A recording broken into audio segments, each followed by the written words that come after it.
성도 여러분, 안녕하세요. 오늘도 말씀으로 승리하는 은혜가 저와 여러분과 함께 하기를 주님의 이름으로 축원드립니다. 우리 계속해서 로마서 여행을 떠나고 있고요. 특별히 우리가 그 로마서에서도 한 중간이기도 하고 가장 보석과 같다고 하는 이 로마서 핵심장인 8장의 내용들을 우리가 함께 좀 여행하고 있습니다. 우리 어제 내용을 잠깐 기억해 볼게요. 어제는 우리가 8장의 전반부의 말씀을 함께 나눴습니다. 성령을 통해 최후의 승리를 확신하는 우리 구원 얻은 성도는 어떤 존재인가를 8장 전체가 좀 알려주는데 그 첫 번째 시간이었고요. 세 가지 은혜 나눴습니다. 첫 번째 뭐냐? 7장 후반부에 보면 바울이 이렇게 탄식해요. 내가 복음도 알았고 예수 그리스도를 믿었고 나는 내 평생을 주님의 그 복음을 전하며 살아왔지만 여전히 내 안에는 죄와 육신의 법이 나를 지배하여 나는 곤고한 사람이로다. 누가 나를 이 죄와 사망에서 건져낼 수 있겠느냐라고 탄식하는 존재일 수밖에 없다라고 하는 거예요. 그러나 바울은 거기서 그치는 게 아니라 그럼에도 불구하고 오늘 우리가 다시금 기뻐할 수 있는, 주님 안에 기뻐할 수 있는, 다시금 소망을 품을 수 있는 이유에 대해서 8장에 설명하는데 첫 번째가 뭐냐? 생명의 성령의 법을 통해 우리가 죄와 율법에서 해방되는 그리스도인들이 되었다 라고 하는 거죠. 즉 곤고한 인생의 새로운 해당으로서 이제는 율법이 아니라 생명의 성령의 법으로 오신 성령이 우리 안에 계실 때 우리는 그 성령님의 힘에 의지하여 죄와 율법의 권세 아래서 해방되고 자유할 수 있다라고 이야기할 수 있는 것입니다. 사실 8장은요 전체적으로 성령, 영이라고 하는 단어가 20번이나 등장할 정도로 굉장히 성령님에 대해 강조하고 그 성령님을 통한 우리의 승리에 강조점을 두고 있다는 걸 여러분 잊지 마시기 바랍니다. 그러므로 우리는 혼자가 아니에요. 성령님이 우리와 함께 하심으로 우리는 할 수 없어도, 우리는 스스로 무기력해도 그 성령을 통해 우리가 이기고 승리하고 믿음으로 나아갈 수 있다는 걸 꼭 기억해야 된다는 겁니다. 두 번째, 그러므로 우리 안에는 예전의 사람의 욕망인 육신의 욕망이 있고 또 이제 거듭나서 우리가 새롭게 받은 성령님의 갈망, 즉 성령의 욕망이 두 가지가 부딪히는데 그 두 욕망이 부딪힐 때 우리는 이젠 옛사람의 욕망이 아닌 성령님의 욕망을 따라 생명을 얻고 오히려 죽었던 우리의 육신도 살게 하는 자가 되어야 한다라는 것들도 우리가 좀 나누었죠. 항상 이 싸움입니다. 우리 예수 그리스도를 만나고 구원을 얻었다고 해서 이 싸움이 끝나는 게 아니라 우리는 항상 평생 이 싸움을 하면 나아갈 거예요. 한쪽에서는 내 육신, 옛사람의 육신의 욕망이 나를 유혹하고 그리로 가자고 이야기할 거고 다른 한편에서는 우리의 양심과 믿음과 신앙과 말씀과 설교와 여러 가지를 통해 성령께서 자기의 갈망으로 우리를 이끄실 때 이것들이 충돌할 때 우리는 또 어떤 때는 육신의 욕망을 선택하기도 하지만 그래도 애써 성령의 욕망을 택할 수 있는 그런 사람들, 이제는 새로운 법, 새로운 욕망 가운데 살아가는 거룩한 욕망 가운데 살아가는 사람들로 변화되었다. 그때 비로소 우리는 죽었던 육신마저도 살아나게 될 것이다 라는 것들을 또한 우리가 함께 나눌 거예요. 세 번째, 그렇게 그 양자의 영 되신 성령님을 통해 우리가 하나님의 자녀가 되었는데 그렇게 우리가 하나님의 자녀가 된 자들로 세 가지 얻을 특권이 있었죠. 첫 번째는 뭐냐? 그런 성령님의 인도하심을 받게 되었다는 거예요. 예전에는 죄의 인도에 따라, 세상 법칙의 인도에 따라 살았다면 이제는 성령님께서 인도하여 주시는 그 방향대로 걸어가는 그 인도함을 받는 사람이 되었다. 두 번째, 그러니까 인생의 올바로 된 내비게이션이 생겼다는 거죠. 두 번째는 뭐냐? 그런 성령께서 우리에게 양자의 영으로 부어주셔서 하나님께로 우리가 입양이 되게 하셨어요. 하나님의 자녀가 되게 하셨다는 거죠. 전에는 하나님과 원수된 자가 이제 하나님의 자녀가 되므로 하나님과 친밀함을 누릴 수 있게 됩니다. 하나님을 아버지라고 부를 수 있는 하나님과의 친밀한 관계의 자들로 나아가게 되었다. 이게 두 번째 특권이었고, 마지막 세 번째, 그렇게 우리가 하나님의 자녀가 되므로, 자녀는 부모의 재산을 상속받는 상속자잖아요. 즉 우리 천국의 상속자들이 되므로 우리가 그런 상속자로서의 삶, 그러나 상속자의 삶에는 권리만 있는 게 아니라 상속을 받기 위한 책임, 즉 고난도 따른다는 것까지 이야기하면서 우리 어제 8장의 전반부의 내용을 함께 마무리 지었습니다. 여러분 잘 기억나실 겁니다. 자, 오늘은 거기에 이어서 오늘 로마서 8-2의 시간이고요. 새로운 구원 이신칭이 11번째 시간이고, 성화에 대해서 우리 계속 말합니다. 성화 6번째 시간이에요. 분량은 8장의 중반부인 8장 18절에서 30절까지 오늘 우리가 함께 좀 보도록 하겠습니다. 제목을 짓자면 탄식하는 성도여 성령의 중보와 하나님의 예정을 기억하라 라는 제목을 지어보았습니다. 오늘 제목이 오늘 할 내용의 전체를 한 문장으로 추리하겠다라고 보셔도 될 겁니다. 자, 그러면 오늘 이 부분에 대한 우리 맥 두 가지를 짚으면서 그 맥에 따라 한번 나아가 보도록 할게요. 먼저 첫 번째, 자, 오늘 말씀에 보면 죄로 인해 망가진 세상 속에서 탄식하고 있는 이 피조물들과 또 우리 여전히 우리도 탄식하고 있는 우리 그리스도인들을 위해 성령님께서 어떤 모습으로 우리와 함께 하시는지 여러분 잘 살펴보시기를 바랍니다. 자, 두 번째, 자, 모든 것을 합력하여 선을 이루게 하시는 이 하나님의 예정하심은 오늘 우리들에게 또한 어떤 의미들을 주는가? 그 하나님의 예비하심과 예정하심은 미리 택하신, 구원으로 택하신 그 하나님의 예정하심은 오늘 우리들에게 또한 어떤 의미를 주는가도 함께 깊이 묵상하면서 말씀을 읽는 시간이 되었으면 좋겠습니다. 자, 이런 두 가지 맥을 짚으면서 내용과 주안점을 함께 좀 나눠보도록 할게요. 먼저 내용을 살펴봅시다. 오늘 로마서 8장의 중반부는 성령을 통해 최후 승리를 확신하는 구원 얻은 성도 두 번째 시간이고요. 제일 먼저 허무한 데 굴복되는 피조물들의 탄식에 대해 바울은 이렇게 이야기합니다. 나는 현재 우리가 겪는 고난은 장차 우리에게 나타날 영광과 비교하면 아무것도 아니라고 생각합니다. 모든 피조물은 하나님의 자녀들이 나타나기만을 간절히 기다리고 있습니다. 피조물은 허무하게 되었습니다. 그렇게 된 것은 피조물이 원해서가 아니라 그렇게 하신 하나님의 뜻 때문이었습니다. 하지만 소망은 있습니다. 그것은 피조물도 썩어짐의 굴레에서 해방되어 하나님의 자녀가 누리는 영광스러운 자유에 참여하리라는 소망입니다. 우리는 모든 피조물이 이제까지 신음하고 해산의 고통을 겪고 있다는 것을 압니다 라고 하는 거죠. 인간이 죄를 지음으로 이 땅도, 그리고 이 땅에 인간을 위한 모든 피조물들도 죄의 저주, 사망의 저주 아래 함께 속박되게 되었습니다. 왜 그렇게 되었는가는 이따 주안점에서 더 자세히 설명할게요.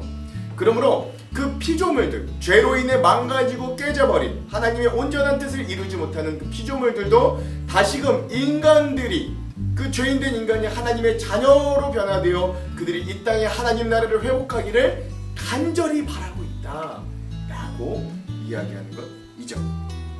자, 그럼 피조물들만 탄식하는가? 아니요, 그렇지 않습니다. 예수 그리스도를 믿음으로 받아들여 구원을 얻었다고 하는 성도들도 탄식하지만 이 탄식하는 자들이 장래의 소망을 받을 이유가 여기에 있다라고 하는 거죠. 피조물만 아니라 성령의 첫 열매를 받은 우리 자신도 속으로 신음하며 우리가 하나님의 자녀 되는 것과 우리 몸이 구속될 것을 간절히 기다리고 있습니다.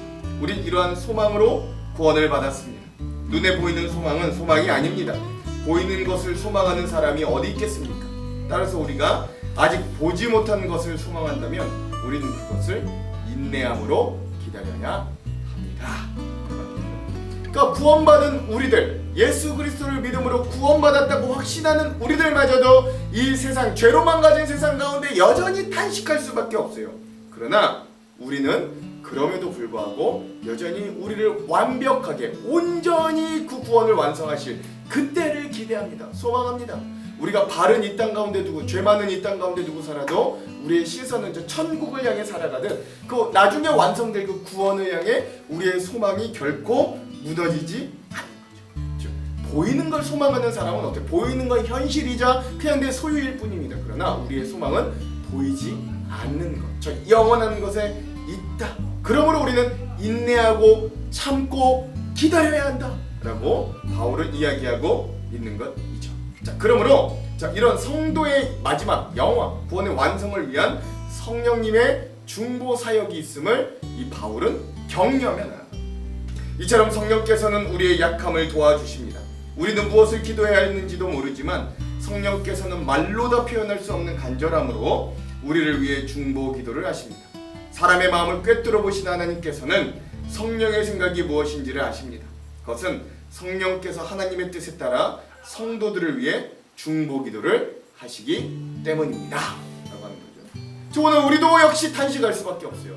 예수 그리스도를 믿고 구원 얻었다고 해서 우리가 탄식이 없는 삶이 아닙니다. 그러나 우리가 위로를 얻는 건 우리와 함께 하시는, 죄와 율법에서 우리를 해방하여 주시는 보혜사 성령님이 우리의 중보자가 되어 주셔서, 우리는 마땅히 뭘 기도해야 될지도 모르는 어리석은 자지만 성령님은 우리가 뭘 기도해야 될지도 정확히 하시고 우리를 위해 중보하시는 유일한 진정한 중보자가 되셔서, 우리 그 중보자가 있기에 우리는 힘을 얻고 위로를 얻을 수 있다라고 하는 것을 알기 때문에, 또 하나 우리가 이 탄식할 세상 가운데서도 소망을 잃지 않을 수 있는 이유는 성도의 영화를 위한 하나님의 예정이 또한 우리에게 있기 때문입니다. 우리는 하나님께서 모든 일을 하나님을 사랑하는 사람, 즉 하나님의 목적을 위해 부르심을 입은 사람들의 선을 위하여 하신다는 걸 알고 있습니다. 하나님께서는 전부터 아셨던 사람들을 그분의 아들과 동일한 형상을 갖도록 미리 정하시고 하나님의 아들을 많은 형제들 중에서 맏아들이 되게 하셨습니다. 하나님께서는 미리 정하신 사람들을 부르셨고, 부르신 사람들을 의롭다고 하셨고, 의롭다고 하신 사람들을 영화롭게 하셨습니다 라고 하는 거죠. 제가 제일 좋아하는 구절 중에 하나인데, 우리가 알거니와 하나님께 부르심을 받고 곧 그의 뜻대로 부르심을 입은 자들에게는 모든 것이 합력하여 선을 이루는 거죠. 그리고 그 자들은 미리 하나님이 예정하여 주시고 선택하여 주셔서 하나님이 그 미리 선택한 자들을 부르셨고, 그 부르신 자들을 의롭다고 하셨고, 의롭다고 한 자들을 결국 구원에, 완전한 구원에 이르는 영화롭게 하실 것을 우리가 기억하라. 그런 하나님의 예비하심, 예정하심이 우리에게 있으니 지금 너의 상황이 탄식할지 몰라도, 지금 네가 여러 고난과 죄 가운데 여러 가지 좌절하고 낭망할지 몰라도 하나님은 너를 구원하시기로 예정하셨으니 그 예정하심을 기억하며 일어나고 힘을 내라 라는 이 바울의 말씀에 오늘 우리가 집중할 수 있어야 됩니다. 더 깊은 은혜들은 우리 주안점에서 함께 좀 나눠보도록 하겠습니다. 자, 그럼 오늘 이 부분 로마서 8장 중반부의 핵심 구절은 26절에서 28절의 말씀입니다. 이와 같이 성령도 우리의 연약함을 도우시나니 우리는 마땅히 기도할 바를 알지 못하나 오직 성령이 말할 수 없는 탄식으로 우리를 위하여 친히 간구하시느니라. 마음을 살피시는 이가 성령의 생각을 하시나니 이는 성령이 하나님의 뜻대로 성도를 위하여 간구하심이니라. 우리가 알거니와 하나님을 사랑하는 자 곧 그의 뜻대로 부르심을 입은 자들에게는 모든 것이 합력하여 선을 이루느니라. 아멘. 그래서 뭐 이 말씀에 대해서는 별도로 설명하지 않겠습니다. 그래서 오늘 우리에게 중보하시는 성령이 여전히 계시고, 또 결국 우리를 구원으로 이끄실 하나님의 예정이 우리에게 있으니 우리가 탄식할 만한 세상 가운데서, 죄로 넘어지는 우리의 모습 가운데서도 다시금 일어나 소망을 가질 수 있다. 여러분 이거 꼭 기억하시기 바랍니다. 자, 그러면 이 부분에 대한 주안점 세 가지를 함께 나누고 오늘 말씀을 한번 읽어보도록 할게요. 먼저 첫 번째, 자, 로마서에서 강조하는 건 이거죠. 율법이 아닌 새로운 구원의 길이 있다. 즉 이신칭의 믿음으로 구원을 얻는 새로운 길과 그렇게 구원 얻은 자들이 하나님을 닮아가는 성화되는 과정 가운데 서 있는 이 성도의 상황을 바울은 애써서 지금 설명하고 있는 거예요. 특별히 하나님의 극진한 은혜와 또 예수 그리스도의 희생을 통해 구원받은 감격과 은혜 가운데서도 여전히 우리는 죄 가운데 넘어지고 탄식하고 있는 우리 그리스도인들, 성도의 현실도 바울은 지금 짚어주고 있는 겁니다. 그러나 바울은 그런 우리의 현실과 무력함을 강조하면서도 그런 우리들에게 또 다른 위안과 소망이 있다라는 것도 알려줍니다. 이게 어제 본문 중에 우리 17절을 통해 하나님의 자녀된 사람들은 자녀인과 동시에 뭐가 됐다 그래요? 상속자가 되는데, 그렇게 하나님의 구원과 영광의 상속자가 되려면 또한 그들은 뭘 감당해야 되냐면 그리스도의 고난도 함께 나누는 것이 필요하다라고 바울이 말했어요. 그리고 이어지는 오늘의 맥락에서 오늘의 본문은 더 구체적으로 그리스도인들의 현실의 탄식과 이 장래의 영광에 대해서 더욱더 깊이 설명하는 바울의 모습을 볼 수 있습니다. 18절, 생각하건대 현재의 고난은 장차 우리에게 나타날 영광과 비교할 수 없도다. 아멘. 그렇죠. 본격적으로 오늘 본문의 내용의 의미를 살펴보면 바울은 그리스도인들에게 영광에 대한 언급에 앞서 고난이 따를 것임을 언급했어요. 어쩌면 그것이 예수님을 따르는 그리스도인들에게는 당연한 것입니다. 왜냐하면 이 세상의 가치를 하나님의 나라의 가치로 이 덮기 위해 오셨던 예수님의 삶이 그런 고난을 당하심으로 이루셨고, 그분과 같은 길을 걷는 그리스도인들도 역시 예수님께서 몸소 겪으셨던 거부당함과 고난을 따르게 되는 것이 어쩌면 자연스러운 일이기 때문에 그렇습니다. 그러나 이런 고난들을 우리가 감내할 수 있는 건 그 고난이 장차 우리에게 나타날 영광과는 비교가 되지 않기 때문이다 라고 바울은 권면하는 거예요. 그러므로 그리스도인들이 집중해야 되는 건 현재 우리가 믿음을 가지고 당하고 있는 현재의 고난이 아니라 앞으로 우리가 누릴 앞으로의 영광이라는 거죠. 지금의 고난은 장차 우리가 경험하게 될 영광을 더욱 빛나게 하고 그날을 더욱 사모하고 바라보게 하는 결과가 되더라라는 것입니다. 그러므로 우리가 인정해야 될 건 이런 인생의 고난마저도 주님의 선하신 손을 거쳐서 우리에게 오는 것이다 라는 사실이에요. 고난마저도. 그러므로 중요한 건 우리가 장차 어디를 향해 가고 있는지를 우리가 안다면, 그리고 이 모든 것을 주시는 분이 누구인지를 정확히 안다면 지금 겪고 있는 어려움이나 고난 속에서도 마음과 생각을 지키며 능히 이겨낼 수 있다 라고 하는 말입니다. 여러분, 이거 제가 지금 가벼이 그냥 긍정적인 생각으로 여러분들에게 말씀드리는 거 아니에요. 우리의 삶에 여전히 고난과 어려움이 있어요. 그러나 우리가 이 고난마저도 이겨낼 수 있는 건 그런 장차 올 천국의 소망과 영광이 있기 때문입니다. 그런 이유 바울은 그 소망의 실체와 의미를 말하기 위해 하나님의 피조물과 또한 하나님의 자녀들의 어떤 그들의 두 영역의 탄식과 소망에 대해서 언급하는 거예요. 먼저 바울은 온 세상의 피조물에 대한 탄식과 소망에 대해서 이야기하는데 먼저 좀 살펴봅시다. 20절 21절. 피조물이 허무한데 굴복하는 건 자기 뜻이 아니요 오직 굴복하게 하시는 이로 말미암음이라. 피조물이 다 이제까지 함께 탄식하며 함께 고통을 겪고 있는 것을 우리가 아느니라. 아멘.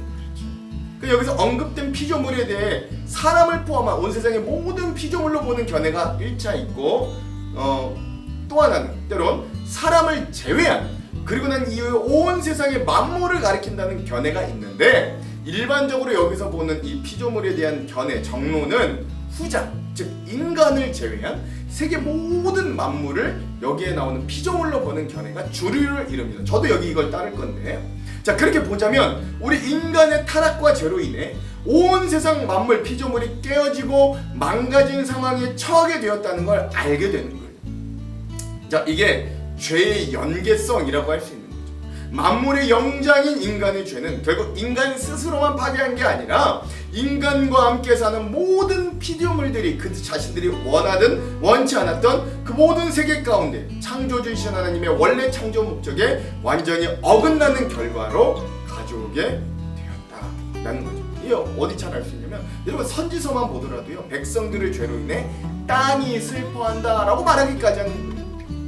즉 인간의 죄로 인해 하나님께서 피조물에게 의도했던 것들을 그들은 이루지 못하는 상황에 처하게 되었습니다. 즉 피조물들이 처한 상황은 굴복하게 하시는 즉 심판하시는 하나님에 의한 허무와 죽음으로 인해 썩어짐의 종로로, 그리고 그런 존재의 인식에 의한 탄식과 고통 등에 처해 있음을 알게 됩니다. 그러니까 온 피조물들마저도 죄로 인해 그렇게 망가졌다, 탄식하고 있다라고 하는 거죠. 이렇게 창조 세계에는 죄로 인해 고통과 죽음이 기본값이 되어버린 겁니다. 즉 생명을 얻어 태어날 때도 고통이 있고 생명을 잃어 죽을 때에도 고통이 있는 게 오늘 우리의 현실인 거예요. 피조물이 타락한 세상에서 경험하는 것들은 온통 고통으로 물들어 있는 것뿐입니다. 그럼에도 불구하고 이 피조물들이 고대하고 바라는 게 한 가지가 있습니다. 그게 19절과 21절에 잘 나타나 있는데, 피조물들이 고대하는 바는 하나님의 아들들이 나타나는 것이니 그 바라는 것은 피조물도 썩어짐의 종노릇한 데서 해방되어 하나님의 자녀들의 영광의 자유에 이르는 것이니라. 아멘. 그렇죠. 바울은 하나님의 자녀들이 영광을 누리게 되는 그날을 피조물들도 간절히 기대하고 기다린다고 이야기하고 있습니다. 왜 피조물들은 죄인된 인간들이 하나님의 자녀들로 회복되기를 간절히 바랄까요? 그것은 하나님께서 이 온 피조물들의 대리자, 경영자로 인간에게 온 세상을 경영하도록 그 대리 경영자로 인간들에게 맡기셨기 때문에 그래요. 창세기 1장 26절. 하나님이 이르시되 우리의 형상을 따라 우리의 모양대로 우리가 사람을 만들고 그들로 바다의 물고기와 하늘의 새와 가축과 온 땅과 온 땅에 기는 모든 것을 다스리게 하자 하시고 아멘. 그렇죠? 이 말씀에 나와 있는 것처럼 이렇게 피조물들이 만물의 영장이자 하나님께서 자신들을 대리 경영자로 세우신 이 인간들의 죄로 말미암아 함께 탄식과 허무와 죽음과 고통에 매몰되게 되었듯이 또한 반대로 이 죄인된 인간이 돌이켜 다시금 하나님 앞으로 돌아가 이들이 하나님의 아들들이 돼 이들이 하나님의 자녀가 되면 그래서 그들이 이 땅에 하나님의 나라를 다시금 온전히 회복할 때 이 피조물들인 자기들도 온전히 회복될 것을 고대한다 라고 하는 것이죠. 그러니까 여러분 여기서 고대한다는 말은 학처럼 목을 길게 빼고 애타게 기다리는 학수고대라고 하는 그 고대, 애타게 기다리는 걸 뜻합니다. 그러므로 오늘 우리는 우리의 스스로의 구원뿐만 아니라 이 땅과 온 세상의 피조물들의 구원에 대해서도 함께 책임을 져야 하는 청지기임을 꼭 기억해야 됩니다.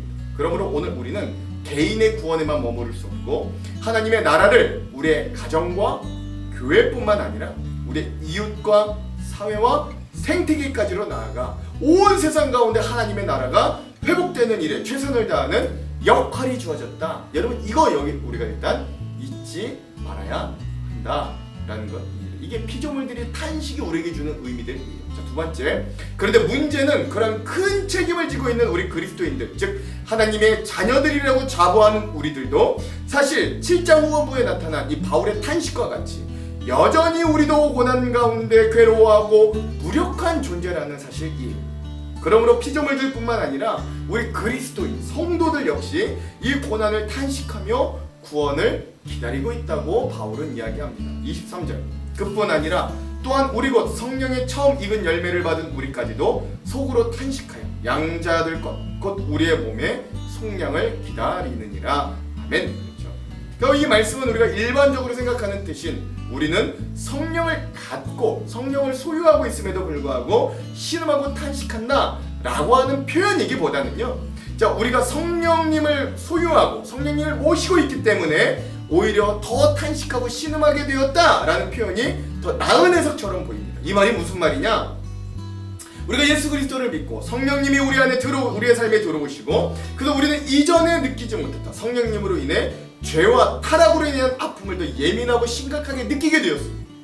하나님께서 우리에게 원하시는 것을 더 깊이 느끼게 됩니다. 결국 성령님으로 인해 하나님의 기준을 충족시키지 못한 우리의 탄식과 하나님께서 원하시는 모습으로 나아가고자 하는 이 바람의 간극이 너무 커지는 거예요. 그래서 우리의 힘으로는 도저히 이 간극을 채울 수 없음을 인정할 때 우리도 누군가 이러한 일이 가능하도록 우리의 몸의 속량을 기다린다는 고백이 정말로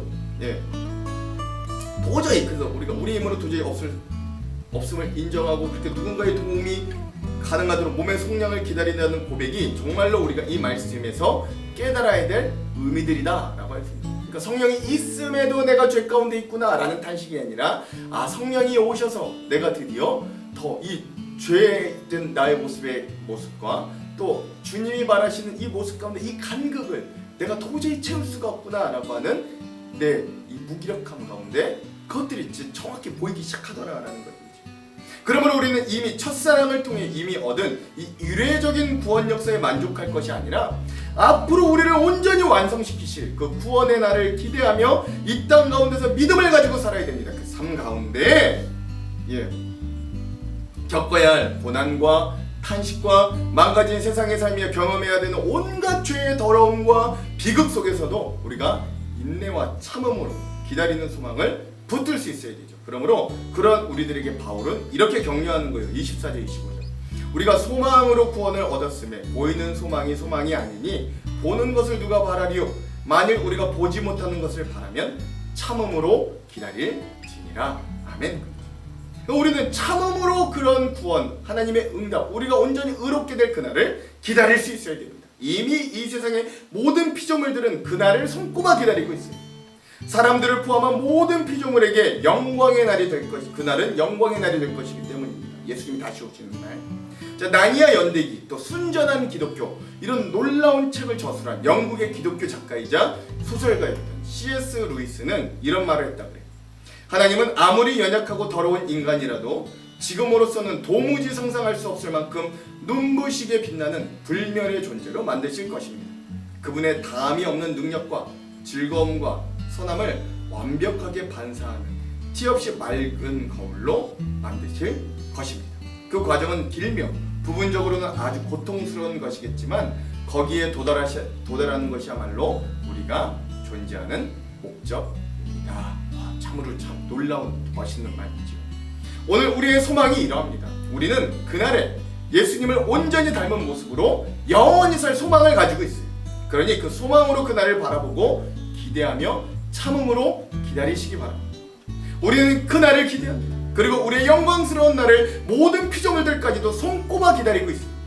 우리가 이 영광스러운 날을 기다리며 살아갈 때 우리를 막아서는 어떠한 고난도 우리의 믿음의 노정을 막아세우거나 끊을 수 없는 거예요. 우리의 삶 가운데 영광은 보이지 않고 때론 여러 고난들이 계속 나를 흔들고 있다면, 그렇게 나와 나의 삶에 고통이 끊이지 않는다면, 그런 어려운 상황에 있다고 한다면 다시 한번 오늘 이 말씀들을 기억하고 붙들기를 소망합니다. 꼭 기억하십시오. 예수 그리스도를 믿고 받아들인 우리는 성령의 처음 익은 열매를 받은 자들입니다.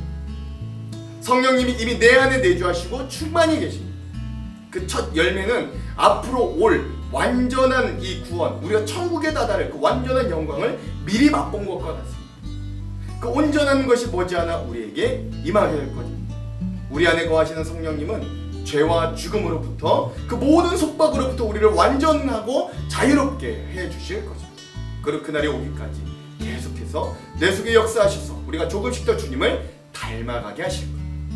그러니 조금 더 이 말씀에 힘을 얻고 보이는 소망에 우리의 인생을 걸지 말고, 돈이나 성공이나 세상적인 것, 우리 눈에 보이고 만져지는 것에 우리의 소망을 두지 말고 우리의 하나님의 말씀과 약속에 참음으로 기다리고 인내함으로 참응답과 구원을 경험하고 간증할 수 있는 우리의 인생들이 다 되기를 다시 한번 간절히 소망합니다. 마지막 세 번째, 중요한 사실은 온 세상 만물과 피조물들이 탄식하고 예수 그리스도를 만나 구원을 얻었다고 고백하는 우리 성도들마저도 탄식할 때 그 모습을 보시며 함께 탄식하시고 함께 아파하시며 함께 도우시는 분이 계시다는 사실이에요. 그분이 바로 성령님이십니다. 26절, 이와 같이 성령도 우리의 연약함을 도우시나니 우리는 마땅히 기도할 바를 알지 못하나 오직 성령이 말할 수 없는 탄식으로 우리를 위하여 친히 간구하시느니라. 아멘. 탄식할 수밖에 없는 존재인 피조물과 죄인된 우리 인간에게 위로가 되는 사실은 그러한 우리의 상황을 아시며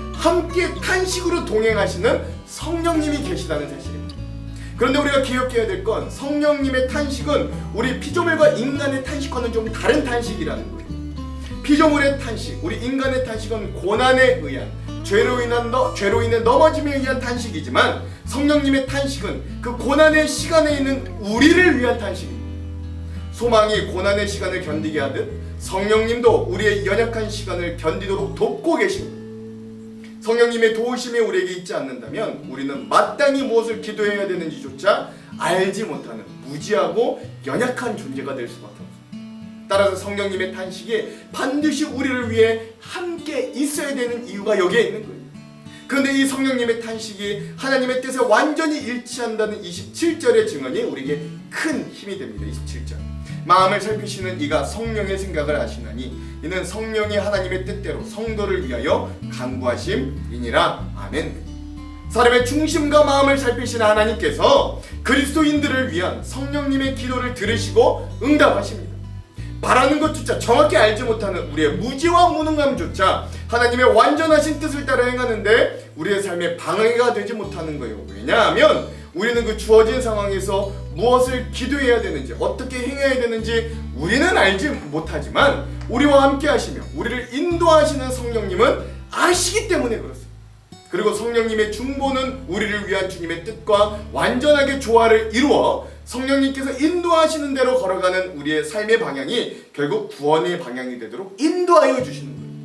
그러므로 그리스도인들은 고난 가운데 우리를 위해 진정한 중보와 동행으로 우리를 끝내 인도하시는 이 성령님의 간구하심이 큰 위로가 되는 것입니다. 그렇게 우리는 성령님의 인도하심에 따라 하나님께 부르심과 택하심을 입은 구원 얻은 자들로 나아가게 되는 것이에요. 그러므로 그와 함께 우리에게 위로가 되는 또 한 가지는 바로 그런 하나님의 섭리와 예정이 있다는 사실입니다. 28절 우리가 알거니와 하나님을 사랑하는 자 곧 그의 뜻대로 부르심을 입은 자들에게는 모든 것이 협력하여 선을 이루느니라. 아멘. 그렇죠. 여러분, 이 본문에 대한 다양한 번역과 해석이 존재하지만 그것들을 다 종합해 본다면 그것이 탄식을 부를 만한 우리의 연약함이다. 죄로 망가진 세상 가운데 탄식하는 피조물들의 외침이다. 아니면 그 가운데에서도 은혜와 구원을 위해 쓴 우리의 모든 노력과 실패와 갱신과 같은 은혜를 향해 달려가는 우리의 모든 발걸음들을 통해서 하나님께서는 그 모든 것을 주장하사 결국에는 선한 결과, 즉 구원에 이르게끔 역사하신다 라고 하는 이 뜻 안에는 이 모든 해석들이 다 들어가 있는 것입니다. 그러므로 우리의 삶에 나타나는 모든 고난과 연약함과 실패와 낙담이 될 만한 모든 일들도 주님 안에 우리가 거하기만 한다면 그 모든 것들이 구원을 향해 달려가는 우리의 한 과정이 될 뿐입니다. 왜냐하면 하나님은 좋은 것뿐만 아니라 악하고 나쁜 것들마저도 모든 것을 사용하여 구원에 이르게 하시는 은혜와 사랑이 많으신 전능하신 아버지 하나님이 되시기 때문에 그래요.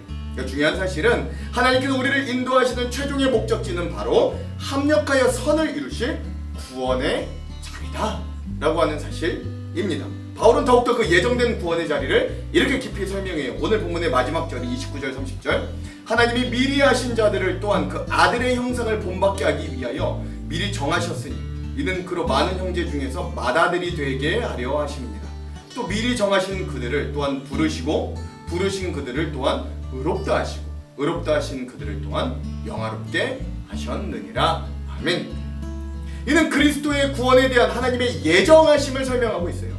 그런데 오늘 우리가 기억해야 될 건 하나님의 예정은 숙명론은 아니라는 사실입니다. 하나님께서 만세전에 누군가를 일일이 택하셔서 그가 무슨 짓을 하든 믿고 구원받게 하시는 자가 있는 반면 또한 어떤 이들은 믿고 싶고 구원을 얻고 싶어도 그가 무슨 일을 하든 믿지 못하고 심판받도록 아예 숙명적으로 정해놓으셨다는 이야기가 하나님의 예정은 아니라는 사실이에요. 하나님은 예정을 통해 단 한 가지를 예비해 두셨는데 그것은 자신이 만들어온 이 구원의 길로 나오는 자를 선하게 받아들이시고 그를 사랑하는 하나님의 자녀로 삼으시며 그를 부르심과 택함을 받은 하나님의 백성으로 삼으시겠다는 하나님의 구원의 뜻을 예정해 놓으셨다는 거예요. 때로는 이 예정론이 많은 기독교학자들로부터 많은 의견들을 분분하게 하는 본문이기도 합니다만 우리는 바울이 본문을 통해 말하고 싶었던 것에만 좀 집중하는 것이 좋겠어요. 예정론이 어떠니 저쩌니 숙명론이 이런 얘기보다도 바울이 이 얘기를 지금 여기서 왜 하느냐에 집중하자는 거죠.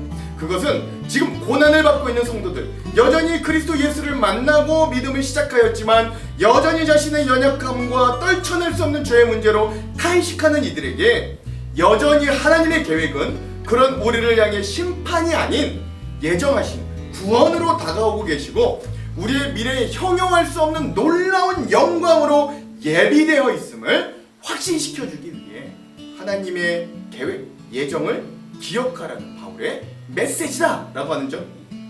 우리는 인생의 캄캄한 밤을 맞아 어디로 가야 할지 몰라 방황하고 있습니다. 그게 오늘 우리의 연주소예요.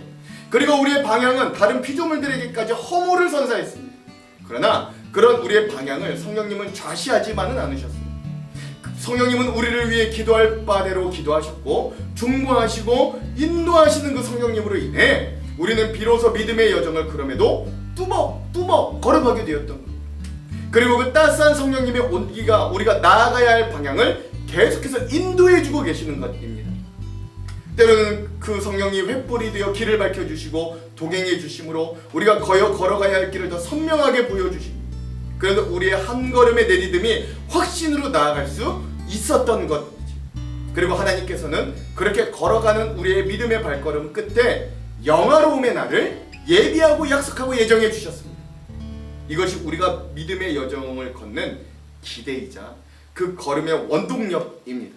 그러므로 오늘 우리의 삶도 찬송가 191장의 가사처럼 성령이 계시며 할렐루야 함께 하시며 좁은 길을 걸으며 밤낮 기뻐하는 것 주의 영이 함께 함이라 고백하며 성령님께서 우리의 삶을 여전히 의탁함으로 구원의 확신과 삶의 기쁜 소망을 회복하는 오늘의 삶이 되시기를 주님의 이름으로 축원합니다. 기도할게요. 하나님, 우리는 여전히 예수 그리스도를 믿는다고 하면서 그리스도인이라는 이름으로 살아가면서도 여전히 우리의 삶의 실체를 보면 탄식할 수밖에 없고 좌절하고 절망할 수밖에 없는, 그래 우리의 믿음이 진짜인가 의심할 수밖에 없는 우리의 모습임을 주님 앞에 고백합니다. 그러나 그런 우리와 함께 탄식하시며 우리가 정말로 기도해야 될 바를 모르나 그것들을 아셔서 우리를 위해 진정 중보하여 주시며 우리의 길을 인도하여 주시는 성령님이 여전히 우리와 함께 계심에 우리가 안도와 위로를 얻습니다.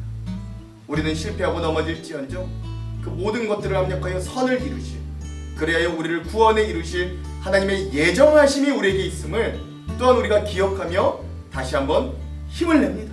하나님 오늘 말씀 가운데 우리에게 조명하여 주시고 깨닫게 하여 주셔서 오늘 그런 주님의 사랑과 은혜, 성령의 도우심을 간절히 구하고 정말 그 도우심을 입고 기쁨과 소망을 회복하는 우리의 삶이 될 수 있도록, 구원의 감격을 다시 한번 회복하는 우리 성도들이 다 될 수 있도록 우리와 함께하여 주시옵소서. 그렇게 하실 주님을 기대하며 예수님 이름으로 기도합니다. 아멘. 그럼 사랑하는 성도 여러분, 오늘 하루도 말씀으로 승리하십시오. 사랑하고 축복합니다. 화이팅! 생각하건대 현재의 고난은 장차 우리에게 나타날 영광과 비교할 수 없도다. 피조물이 고대하는 바는 하나님의 아들들이 나타나는 것이니 피조물이 허무한데 굴복하는 것은 자기 뜻이 아니요 오직 굴복하게 하시는 이로 말미암음이라. 그 바라는 것은 피조물도 썩어짐의 종로로 탄 데서 해방되어 하나님의 자녀들의 영광의 자유에 이르는 것이니라. 피조물이 다 이제까지 함께 탄식하며 함께 고통을 겪고 있는 것을 우리가 아느니라. 그뿐 아니라 또한 우리 곧 성령의 처음 익은 열매를 받은 우리까지도 속으로 탄식하여 양자될 것 곧 우리 몸의 속량을 기다리느니라.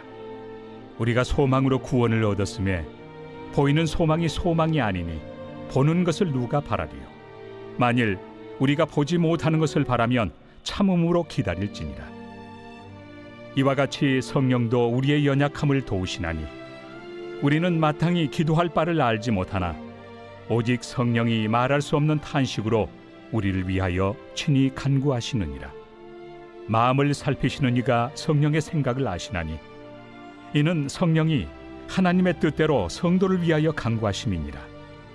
우리가 알거니와 하나님을 사랑하는 자 곧 그의 뜻대로 부르심을 입은 자들에게는 모든 것이 합력하여 선을 이루느니라. 하나님이 미리 아신 자들을 또한 그 아들의 형상을 본받게 하기 위하여 미리 정하셨으니 이는 그로 많은 형제 중에서 맏아들이 되게 하려 하심이니라. 또 미리 정하신 그들을 또한 부르시고 부르신 그들을 또한 의롭다 하시고 의롭다 하신 그들을 또한 영화롭게 하셨느니라.